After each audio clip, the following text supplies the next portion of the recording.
Sinulit na ng mga totoy ang nalalabing araw ng bakasyon, hindi para maglaro, kundi para simulan na ang transition sa pagiging binatilyo sa pamamagitan ng pagpapatuli.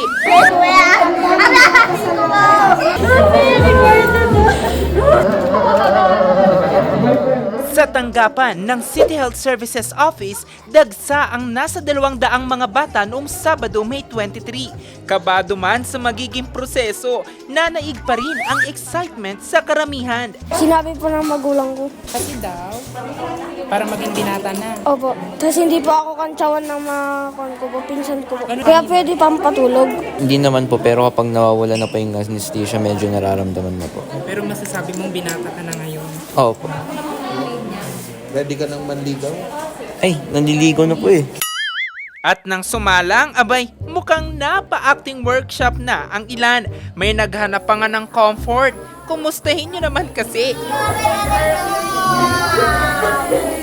Kaya para ma-relax, napasabak na lang siya sa Science Quiz B. Sa solar system, ano yung first na planet? Letter M yung first niya. M.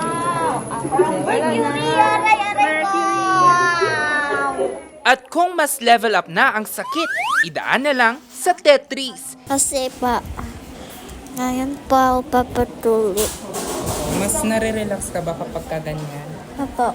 Worth it naman ang sakit dahil pagkatapos may premyo naman galing kay tatay. Kahit ano pang request, talagang give na yan.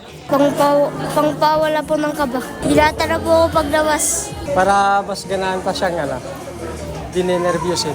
Para sa karamihan ng mga Pinoy, ang bakasyon ang panahon para magpatuli. Pero ang malaking tanong, kailangan ba talagang magpatuli? Sa Philippines po kasi parang naging tradition na po siya na dapat magpa-circumcise ang mga lalaki. Pero actually, hindi naman po necessary.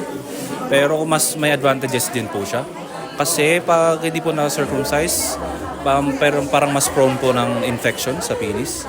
So after circumcision, at least ma-lessen po yung risk for infection po. Parang yun po yung isang advantage na po. Aside from that, hindi rin po masyadong babaho. May paalala rin ng mga eksperto tungkol sa tradisyonal na pagpapatuli. Hindi po siya safe kasi hindi po sterile. Kaya parang mas imbis na i-prevent mo yung risk ng infection dahil sa pag gano'n yung procedure po kasi mas pinapataas mo eh. Kasi wala po tayong, for example dito meron tayong mga panglinis na like for example betadine. Pero for sure doon wala. Tapos dapat talaga free of yung mga gamit, microbes. Ngayong ilang linggo na lang ang pasukan, abay ingatan na lang ang sugat. At sa mga nagmamadali, abay relax lang. Dahil alam kong next ka na rin, hihiyaw.